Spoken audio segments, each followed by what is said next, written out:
Hello student, कैसे हो आप सब लोग। आज हम लेके आए हैं ट्रिग्नोमेट्री का लेक्चर नंबर 6।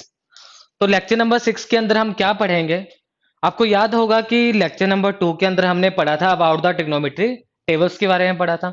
उस टेबल्स को एग्जाम के अंदर किस तरह से पूछे जाएंगे, आज हम उसकी एप्लीकेशन देखेंगे। तो सबसे पहले एक बार हम फिर से टेबल को देख लेते हैं। लेक्चर नंबर 2 में मैंने जो टेबल करवाया था वो आपका साइन, कोस और टैन के लिए करवाया था। आज उस टेबल को मैं आगे भी कंप्लीट करवाऊंगा। तो चलिए स्टार्ट करते हैं। तो पहला स्टेप हमने क्या पढ़ा था अबाउट द टेबल कि अगर जब आपको टेबल बनाना है आपको क्या लिखना है। 0, 1, 2, 3 और 4 यहां तक लिखना है। उसके बाद मैंने क्या बोला था, इन सबको क्या कर दीजिए, 4 से डिवाइड कर दीजिए और इन सबका क्या कर दीजिए, स्क्वायर रूट कर दीजिए। ठीक है।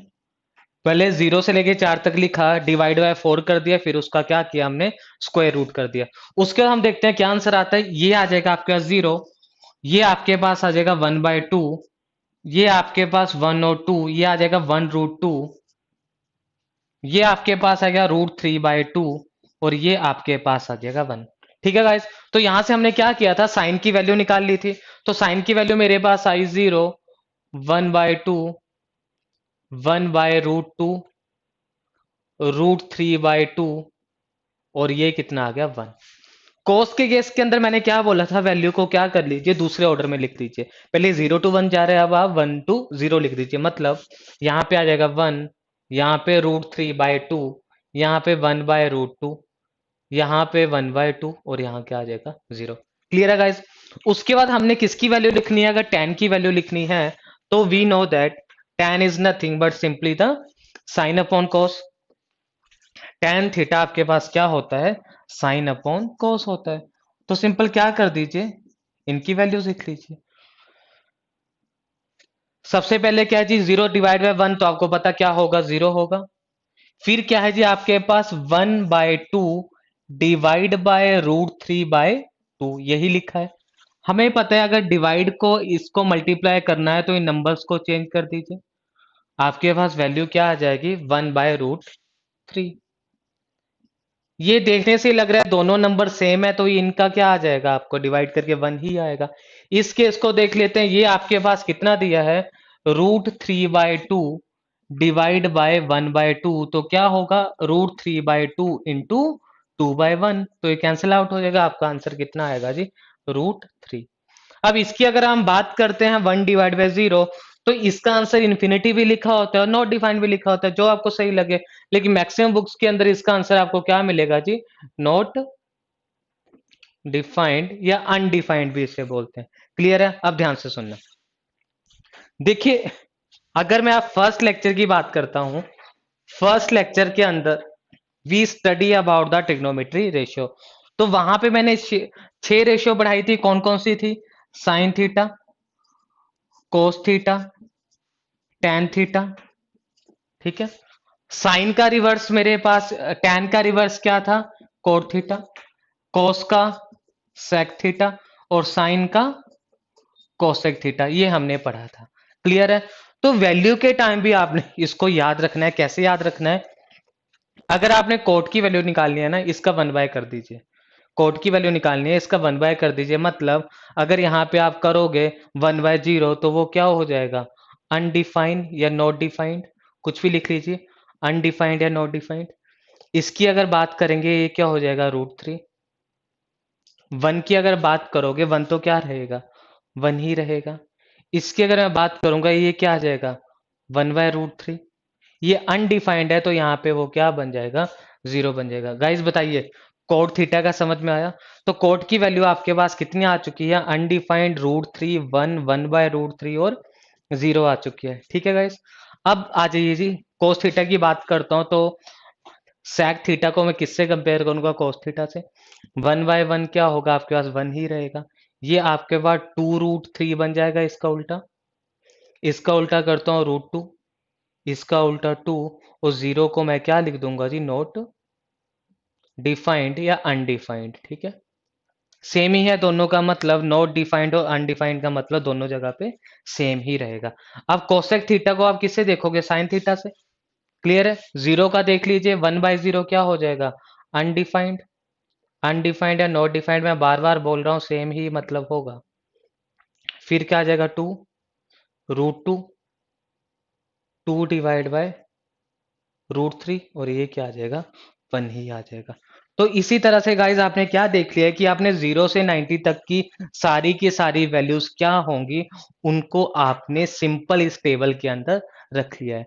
अब मैं क्या करता हूं, देखता हूं इस टेबल का प्रॉब्लम्स के अंदर आपने यूज कैसे करना है, ये टेबल्स का प्रॉब्लम के अंदर क्या क्या पूछा जाएगा और कैसे आपने वैल्यूज पुट करनी है। तो यहाँ पे मैं एक फर्स्ट प्रॉब्लम लेके चल रहा हूँ। यहाँ पे क्या लिखा है, sine 60 degree cos 30 degree plus sine 30 degree into cos 60 degree को आपको सॉल्व करना है। तो सिंपल क्या कीजिए, सारी वैल्यूज आपके पास हैं, जस्ट सिंपल क्या कीजिए, यहाँ पे वैल्यूज को पुट कर दीजिए। तो जब मैं वैल्यूज को पुट करता हूं तो मैं क्या देखता हूं कि जो आपके पास साइन 60 डिग्री है, यहां से देखिए साइन 60 डिग्री कितना है जी, √3/2 है।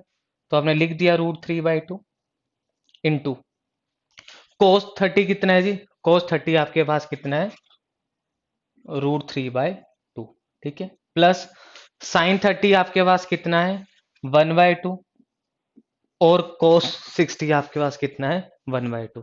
क्लियर है इतना। इसको आपने सॉल्व किया तो आपके पास कितना आया, 3/4, और इसको सॉल्व किया कितना आया जी, 1/4। इसको करेंगे 4 एलसीएम आ जाएगा, कितना आएगा, 3 + 1, ये आपके पास कितना आ जाएगा जी, 4/4, और ये आपका आंसर कितना आ जाएगा, 1। इट मीन जो आपने इक्वेशन सॉल्व की sine 60 degree cos 30 degree plus sine 30 degree और cos 60 डिग्री, इसको सॉल्व करने के बाद जो आपके पास वैल्यू आ रही है वो कितनी आ रही है, =1। तो गाइज इस तरह से टेबल से रिलेटेड एग्जाम के अंदर प्रॉब्लम्स पूछी जाती है। क्लियर है, ये तो एक बेसिक प्रॉब्लम थी। अब हम क्या करते हैं, एक स्टेप और इससे अच्छी सी प्रॉब्लम लेकर करते हैं कि उसको आप लोग कैसे सॉल्व करोगे। क्लियर है guys.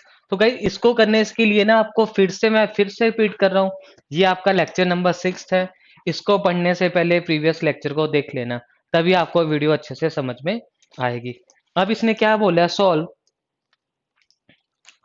5 cos square 60, 5 cos square 60, ये सारे के सारे आपके एनसीईआरटी की प्रॉब्लम्स हैं।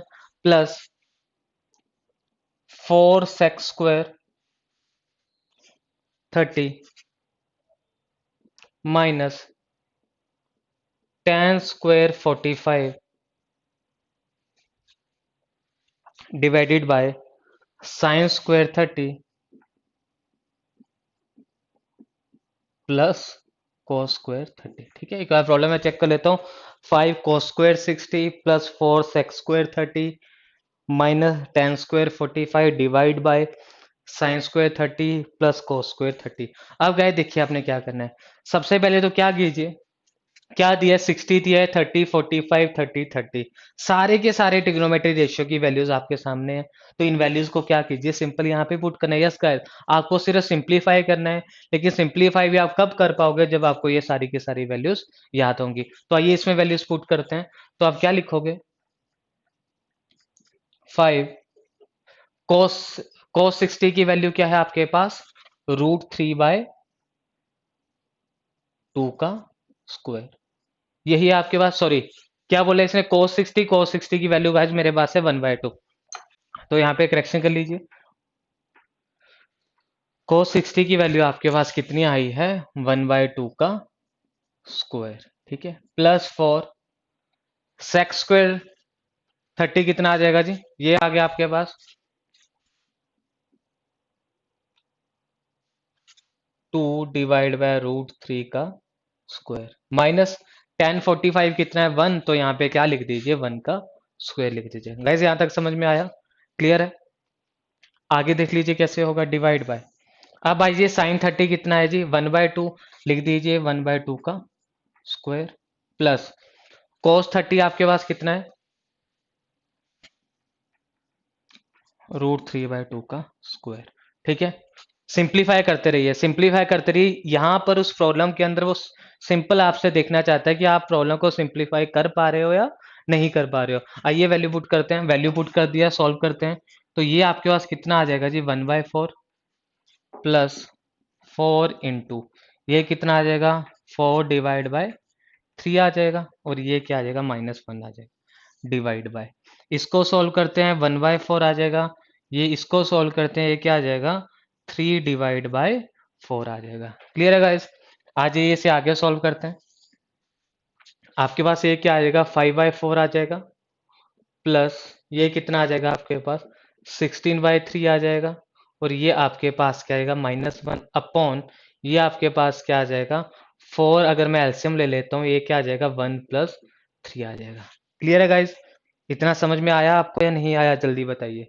ठीक है, इसको एलसीएम लेंगे आपके पास कितना आया 12 आएगा, तो आप क्या कर सकते हो 12 लिया आपने एलसीएम, कितना आया 5 3 15, यहाँ पे 4, 16 इंटू 4 कितना होगा इज इक्वल टू 64, यहाँ पे लिखिए 64, और ये -1 है, मल्टीप्लाई किससे करोगे 12 से, जो एलसीएम आया तो कितना हो जाएगा -12, डिवाइड बाई ये कितना आ गया 4/4 आ जाएगा। क्लियर है? अब 4/4 को मैं 1 भी तो लिख सकता हूँ, तो मतलब इसको मैं लिखूँ या ना लिखूँ मेरा आंसर यहीं से ही आ जाएगा।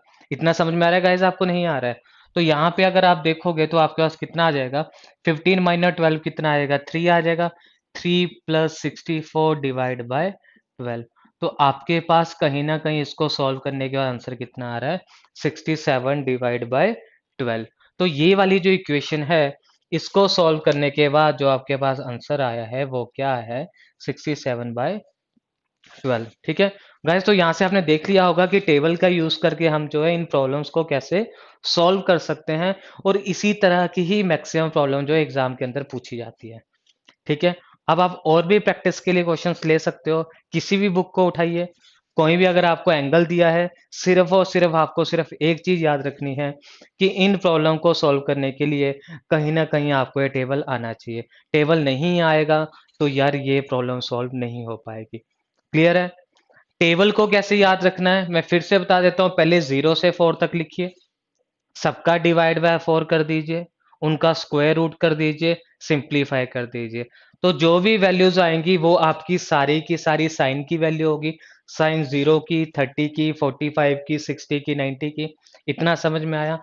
उसके बाद कॉस के केस में क्या कीजिए, जो आपने वैल्यू यहाँ 0 to 1 लिखी है, कॉस के केस में 1 to 0 तक लिख लीजिए, ऑर्डर को चेंज कर दीजिए, बस इतना समझ में आया? tan क्या होता है साइन अपॉन कॉस होता है, इन दोनों को डिवाइड कर दीजिए, जो भी वैल्यू आएगी वो tan की वैल्यू आएगी। अब हमें पता है tan का उल्टा क्या होता है कोट होता है, तो इसको भी क्या कर दो 1/, कर दो 1/0 अनडिफाइंड, ये 1/, करोगे तो √3, 1 का तो 1 ही रहेगा, इसका क्या बन जाएगा 1/√3 बन जाएगा, और इसका क्या बन जाएगा 0 बन जाएगा। सिमिलरली अगर आपने sec थीटा लिखना है तो वो किसका उल्टा है जी cos थीटा, रिवर्स कर दीजिए, क्या आ गया रेसिप्रोकल कर दीजिए, 1 2√3 √2 2 नॉट डिफाइंड। साइन का क्या होगा कोसेक थीटा, इस केस में भी ऐसा कर दीजिए, अनडिफाइंड 2√2 2√3, और ये आपके पास क्या क्या 1। इस तरह से हम पूरे के पूरे ट्रिग्नोमेट्री की कोई भी वैल्यूज आ जाए हम सिंपल वे से सॉल्व कर सकते हैं। इसी के साथ ही मैं इस वीडियो को यहीं पर ही ओवर करता हूँ। आई होप आपको वीडियो अच्छी लगी होगी। आपको वीडियो अगर सही लगी है, पसंद आई है, तो आप चैनल को लाइक कर दीजिए, शेयर कर दीजिए, सब्सक्राइब कर दीजिए। दिक्कत क्या आ रही है, जितने तो लोग वीडियो को देख रहे हैं वो सिर्फ देख रहे हैं, चैनल को सब्सक्राइब नहीं कर रहे हैं। तो मैं सिर्फ आपसे एक ही रिक्वेस्ट करूंगा, अगर आप वीडियो को देख रहे हो, आपको वीडियो सही भी लग रही है, तो प्लीज़ आप चैनल को सब्सक्राइब करते रहिए, जिससे कि हमें भी मोटिवेशन मिलेगी, आपके साथ हम और भी अच्छी से अच्छी वीडियो लेकर आते रहेंगे।